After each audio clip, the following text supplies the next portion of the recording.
Basically, what happened, for example, when a light is moving from denser to rarer medium, it tend to bend away from the normal.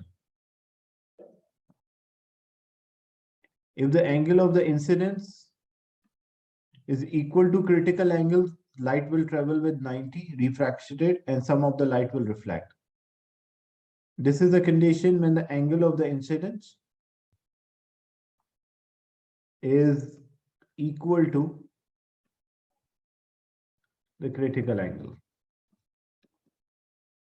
So angle I is equal to critical, some of the light will travel with 90 and partial reflection will also occur. If the angle is less than the critical angle, like angle of the incidence is smaller than the critical angle, some of the light will refract, partial reflection will also occur. And the light moving from glass to air, it will bend away from the normal. So here is the angle of the incidence, and this one will be the angle of refraction. But in the question, they're saying the angle is now more than critical. So if angle of incidence is more than critical, what will happen? The no light will escape, all of the light will bounce back or reflect back in the same dense medium. So when we check the option, the angle of refraction is equal to 90. It won't be 90. Angle of refraction will be 90 if the angle of incidence is equal to critical, not more than. There is a refracted ray and reflected ray inside a glass. That's wrong. Because if angle of incidence is more than the critical angle, there's no refracted ray, all will be reflected ray. There is a refracted ray only. There is no refracted ray, only reflected ray. So there is only a ray which is reflected inside. So D is the right answer. Because the angle of the incidence, this angle of the incidence is more than the critical angle. So light will undergo total internal reflection. So all of the light will bounce back in the same medium.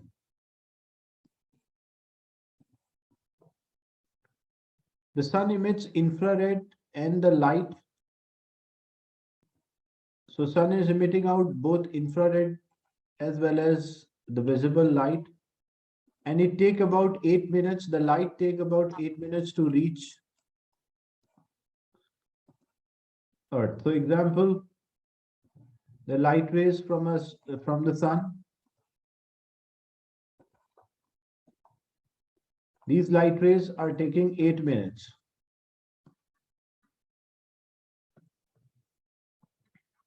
So how much time the infrared or the heat radiations will take? They will also take the same 8 minutes. Why 8 minutes? Because they have the same speed in a vacuum. They all travel with the same speed, which is 3 exponent 8. So the infrared radiation or heat radiation from a sun will also take 8 minutes to reach the Earth. And when we compare the wavelength, the electromagnetic spectrum, so wavelength of infrared are longer wavelength than visible, but the time it will take the same time. Why it will take the same time? Because they are moving with the same speed.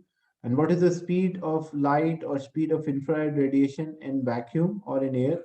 That is 3 exponent 8 meter per second. So because they take the same, they are moving at the same speed.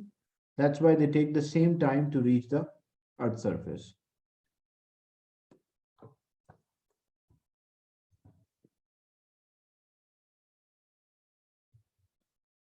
In question 23, which list shows a region of electromagnetic spectrum of increasing frequency? If we write the electromagnetic spectrum, what we have in increasing frequency, the smallest is radio. Then we have micro. Then we have infra. After that, the only part which is visible to us, visible light. Then we have UV, ultraviolet. Then we have X-rays. And at the last, we have gamma. So red is having the longest wavelength, the shortest frequency. Gamma is having the shortest wavelength and the highest frequency. So what is the order?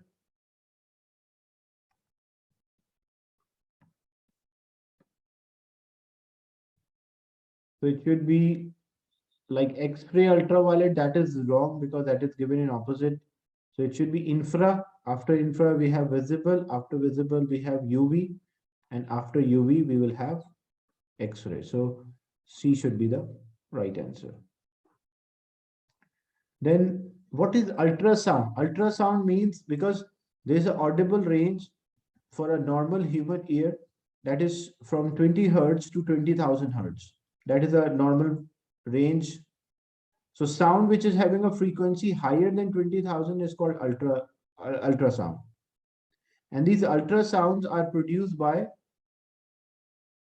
objects which are vibrating very fast, or we can say ultrasound will have more vibration, or I can also say it will have a high pitch.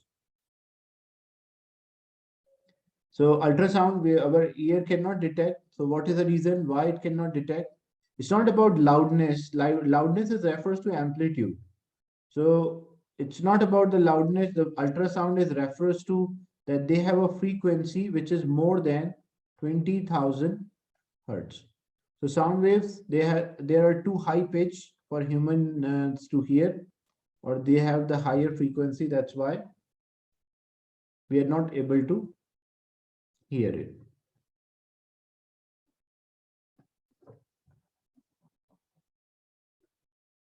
When an uncharged metal sphere is there, the metal sphere is not having charge. So when it is not having a charge, what is the nature of the metal? Because it contains equal number of positive and negative charges, so it is neutral overall. If we bring a charge rod, so if you bring a charge rod, what will happen? Positive charges never move, because a metal consists of a lattice of a positive ion and a delocalized electrons. So only electrons are attracted. Electrons will move towards one side, right side. So as a result, when these electrons move, so it appeared that most of the positive on the left hand side. So most of the negative on the right hand side, and most of the positive on the left hand side. But overall, if we don't connect any earthing wire, overall all this metal is neutral. Why it is neutral? Because it is having equal number of positive and negative charges. So how do the charge in the sphere move, and what is now the charge? If originally it was uncharged, uncharged means like there is no distribution of the charge, overall it is neutral. So if overall it is neutral, even we bring a charge rod, it will remain neutral. Just what it will do to the metal sphere, that like charges repel and unlike charges attract. So as a result, when we bring a positive charge rod, it creates a distribution of the charges within the metal, but overall metal will have equal number of positive and negative charges. So charge on the sphere, this sphere, the charge will be neutral. And which charges will move when we bring a positive charge rod? So always remember the electron or the negative charges can move. So negative charges move towards the right, and don't say positive charges move towards left. That will be wrong, because basically what happened, the structure of a metal, that it consists of a lattice of a positive ion and the delocalized electrons. So positive ions, because of their large size, and they are only vibrate, they can only vibrate about the fixed position. Like if this was a metal, structure of the metal, and these are the electrons randomly move, delocalized electrons. But when we bring a charge rod, so what it create a distribution, like it switch, or most of the electrons are attracted towards the right hand side. So majority of the electrons are on the right hand side. So most of the negative charge is on the right hand side, and most of the positive charge on the left hand side. But overall metal is neutral.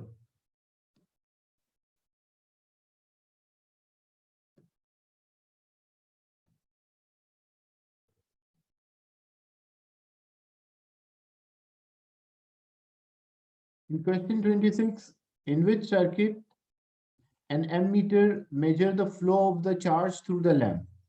So ammeter, whenever we connect an ammeter, ammeter should always be in series to the component. So A is wrong because it shows ammeter in parallel. B is correct. Why B is correct? Because ammeter is in series. So whenever we connect an ammeter, ammeter should be in series with the component. And if there was a voltmeter, it should be in parallel.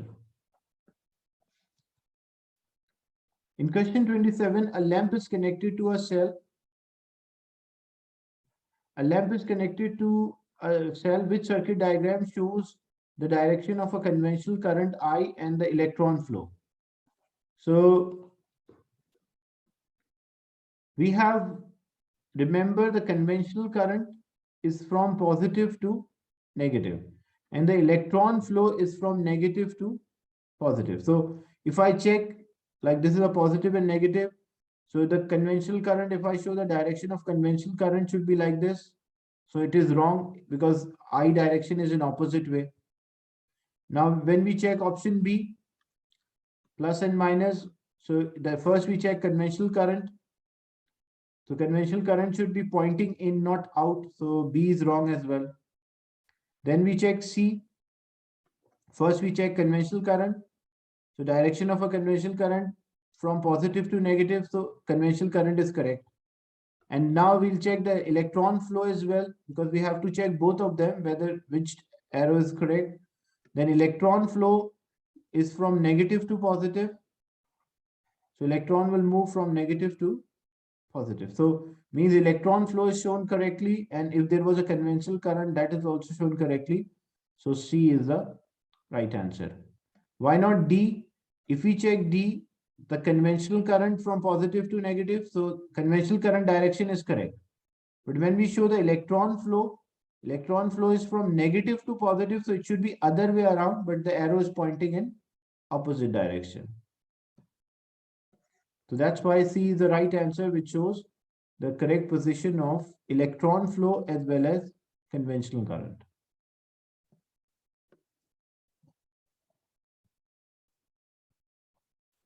The diagram shows a circuit containing two resistors, 1 ohm and 3 ohm, 1 ohm and 2 ohm.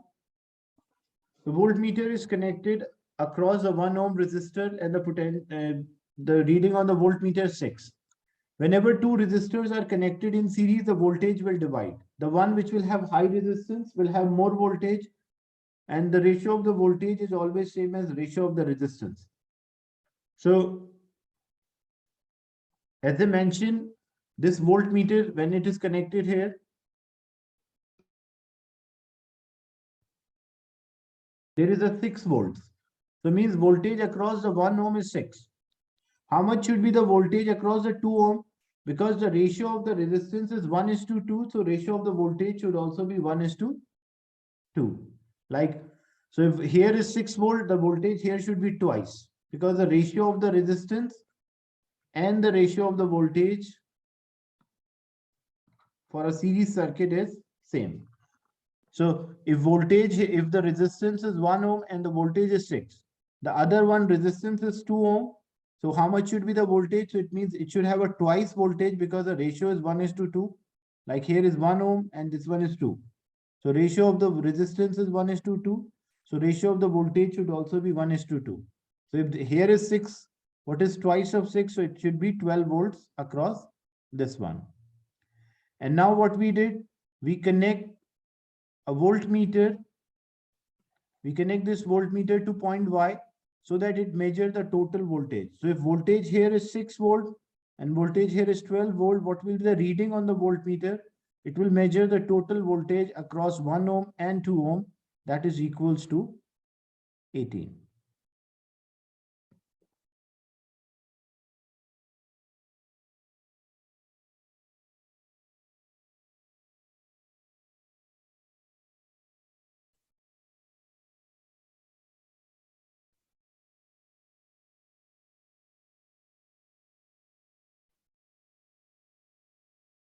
Question 29. The graph shows the current and voltage relation for a circuit component X.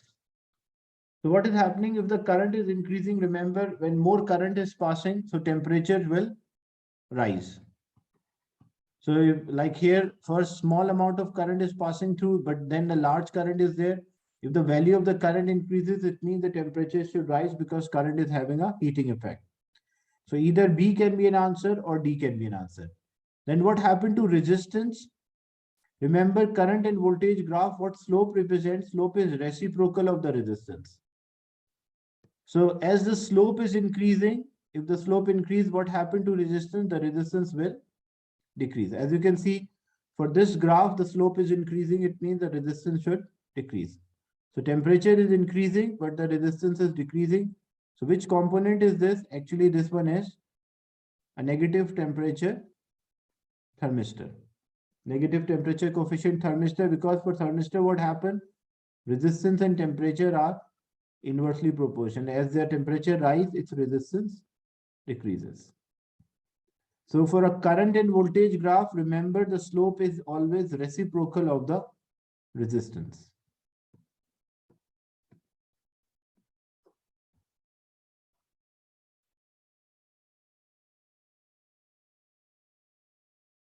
In question 30, the diagram shows pairs of circuit containing the logic gates. Which diagram does the lower circuit of a pair behave differently from the upper circuit? So how we can work out? We will check. Like example, if this is 0, it will make it 1. But if I take this as 0, so this is the NAND gate. NAND gate means we get the result from a NAND gate by multiplication and then invert. So this 0, this is a common input, so this will be 0, 0. So 0 multiplied by 0 is 0, and then passes through inverter will make it 1. So these two are behaving in the same manner. We want to find which one behave in a different manner. If I check this one, like example 1 and 0, so this is the AND gate. How to get the result is by multiplication. So 1 multiplied by 0 is 0. Then if I take the same inputs 1 and 0, this is a NAND gate, so multiplication and invert. So 1 multiplied by 0, that is 0, and passes through inverter will make it 1. And 1 from here and 1 from here, again a NAND gate. So it is multiplication and invert. 1 multiplied by 1 is 1, and passes through inverter, it will make 0. So you can see the inputs and outputs are same. So both gates are acting like in the same manner. When we check for this one, so example, if I'm checking say 1, 1 for OR, 1 plus, and OR means addition. So 1 plus 1 for logic gate, the output will be high 1. Here this is NOR gate. So we'll add 1 plus 1, 1, and passes through inverter, make it 0. And then this is a NAND gate. NAND gate is multiplication and invert. So 0 multiplied by 0 is 0, and passes through inverter will make it 1. So you can see this is also behaving in the same manner as the top one. Now for the last one, when we check, this one is the AND gate. So for AND gate, we get the multiplication, and this one is a NOR gate. NOR gate is addition plus invert. And then again, NOR gate is there, so invert. So if I select, for example, 0 and 0, so 0 multiplied by 0 is 0. When I select 0 and 0, so 0 plus 0 is 0. Or I select 0 and 1.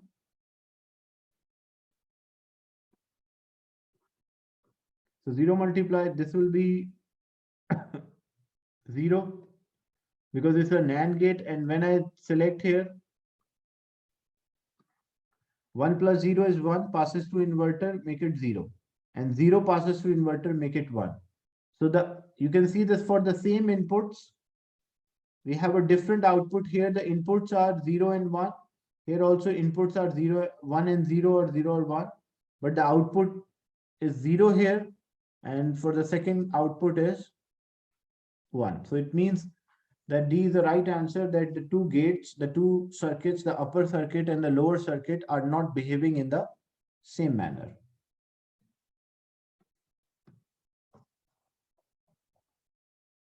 In question 31, in which circuit do both lamps light? So diode, whenever the direction of the current is from the side of the play, the diode allow the current to pass, and when it is coming from the side of the pause, the diode will block. Like, because the diode, as I mentioned, it is a combination of play and pause. So if the current is from side of the play, it allow, and the current is from side of the pause, it will block the conventional current. So here the diode will completely block the current, conventional current, so the both lamps will be off. When we check this one, because there's no complete circuit, for the lamps to light up, there should be a complete circuit, but because the diode blocked that current, so there will be no current in the circuit. As a result, no current in the circuit. So the both lamps, the circuit B also remain off. When we check for C, the direction of conventional current from positive to negative, so the diode allow, then there's also a second branch, there's no diode in the second branch, so that will also flow. So the current is flowing through each branch, that's why the lamp will light up. Whereas for this circuit, the last one, conventional current will flow through lamp 1, but the lamp 2 will block that conventional current, that's why it will remain off and only lamp in the first branch will be on. So the question is, in which circuit do both lamps light? So that is C is the right answer.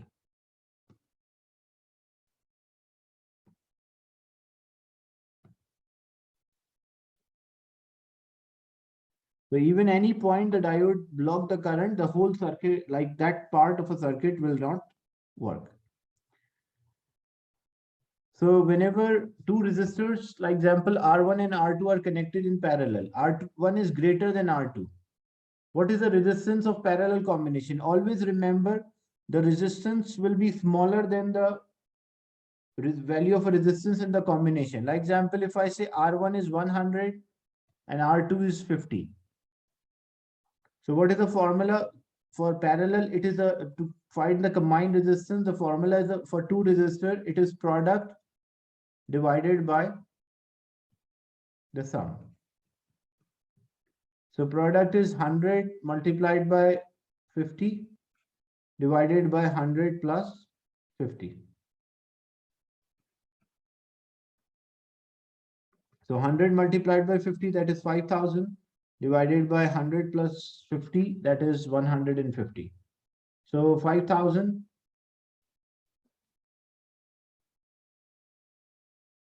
divided by 150, that is equivalent to 33. So you can clearly see that the combined resistance will be 33.3 ohm. So the total resistance always is smaller than the value of a resistance in the combination. Like when we find the combined resistance in parallel, the value of a resistance will decrease and it will always be smaller than the two values of the resistance. Like we have one value 100 example, one is 50, but when I find the combined resistance will be less than 50 as well as less than 50. So definitely it will be less than 100 as well. So when we find what is the resistance of a parallel combination? So in a parallel combination, always remember the resistance of a circuit decreases. So it will be, as the resistance decreases, so it will be less than either R1 or R2. If they are connected in series, then what will happen? The combined resistance or the total resistance will increase.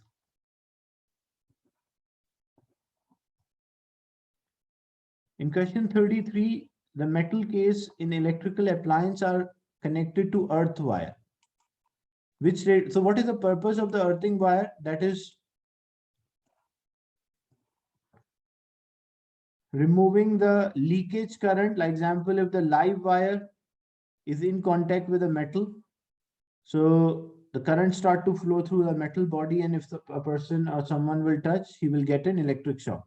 So for the safety, there's another wire which is called earthing wire. So earthing wire remove the current out from the metal body. So which statement is not correct? The live wire may become loose and touch the metal case. That is right. Like that is a why we are using an earthing wire. That in case if a live wire is in contact with a metal body, so the current will be removed by the earthing wire. If the metal case become live, the earthing wire will conduct the current to ground. That is also true. Like what is the meaning? If the metal case become live means like if the current is passing in the body. So if the current if a live wire is in contact with a metal body, so the current will pass through the body of a appliance or a device. And that current, the earthing wire will remove that current and it will transfer to the ground. Then the earthing wire needs to have a high resistance. That is wrong. If earthing wire is having a high resistance, then current cannot flow easily through earthing wire. So if person is touching from this point, he will get an electric shock. So earthing wire should have a low resistance so that the person will not get an electric shock. Otherwise, if earthing wire is having a high resistance, most of the current will pass through the person. So C is not the correct statement. What about D? The earthing metal case help prevent a person from receiving an electric shock. That is true. The earthing wire, if there was no earthing wire and a person touched the appliance or a device, he will get an electric shock.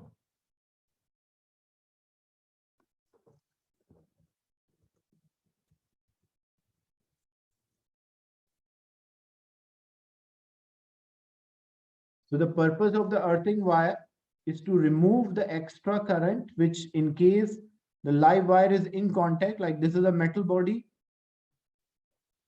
and we have a live wire.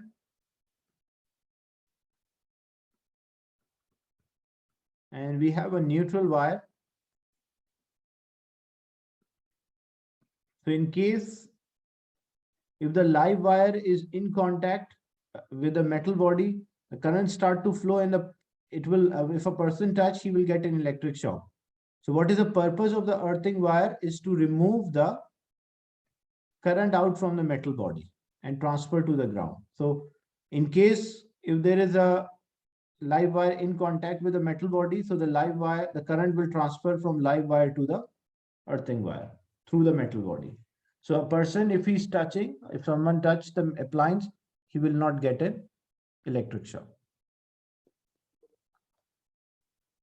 Then question 34, this is related to a DC motor. What is the function of a split ring? So what is a commutator? So what is the purpose of a split ring commutator? It reverses the direction of the current. It continuously changes the direction of the current so that the coil can move in one way.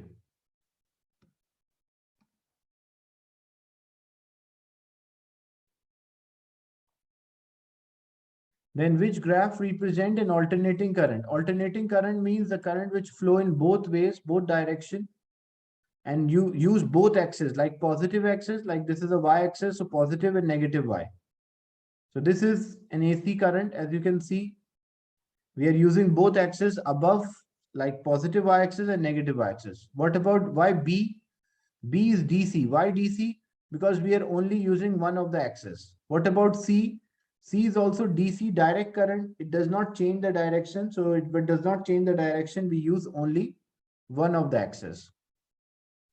And if for D, this is a positive and this one is a negative. So we are only using a negative axis. So that also shows that it is DC. Like either we are using positive Y or a negative Y, this will be DC.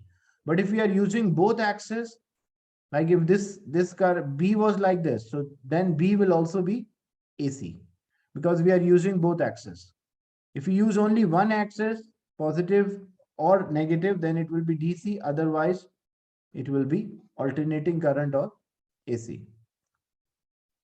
The diagram shows a horizontal wire. In a magnetic field, the horizontal wire is firmly held, each end not shown and cannot move. The magnet and the holder are on the balance.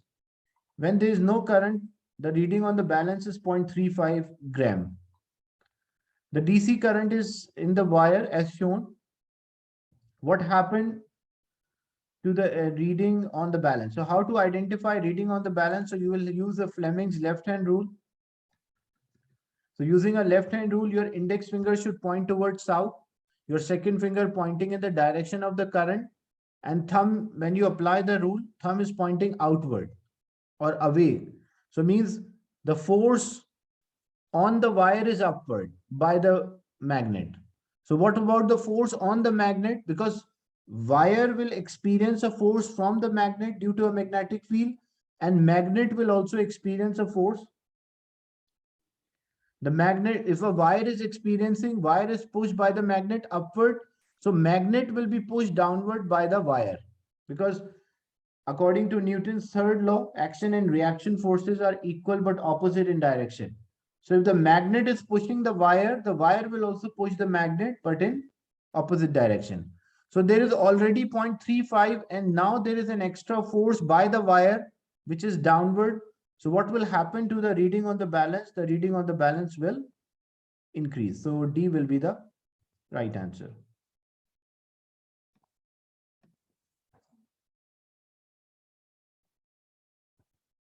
In question 37, the nucleus of americium contains 146 neutrons and 95 proton. It emits alpha particle is, so when alpha particle is there, alpha particle means 2 protons and 2 neutrons. So what will be the change in the neutron number if the nucleus is emitting out alpha particle?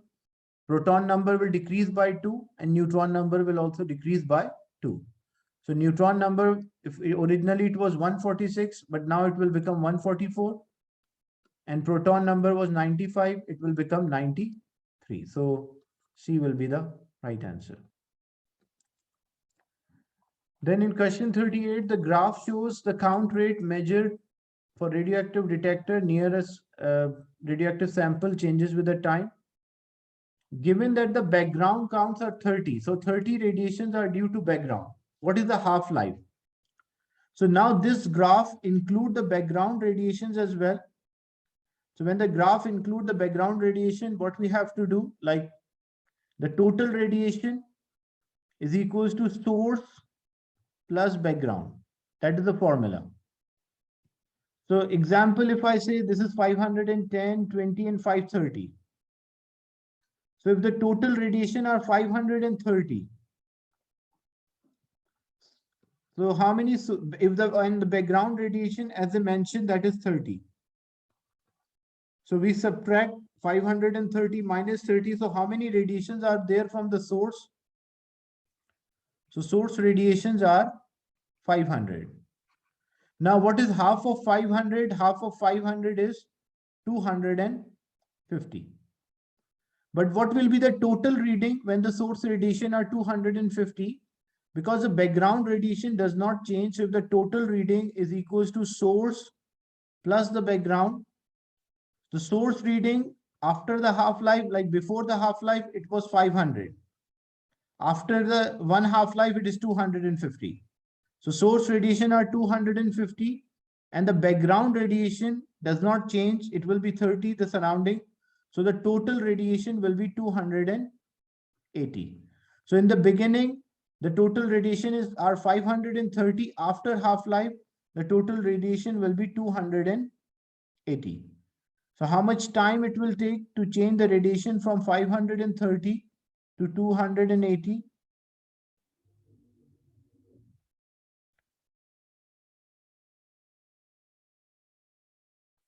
So when we draw this line which represent that A is the right, because each box is representing 2. So this is 3.2 and this one is 3.4. So A is the right answer. So whenever a question include a background, so total reading will be equal to source plus background. So background radiation remain constant, only the source radiation will become half after half-life.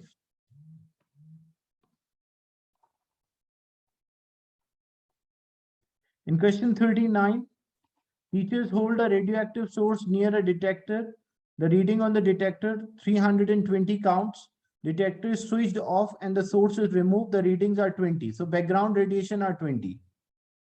Which of the counts per minute due to source, and why there is a reading on the detector when there is no source? So how many source radiation are there? This is a total reading.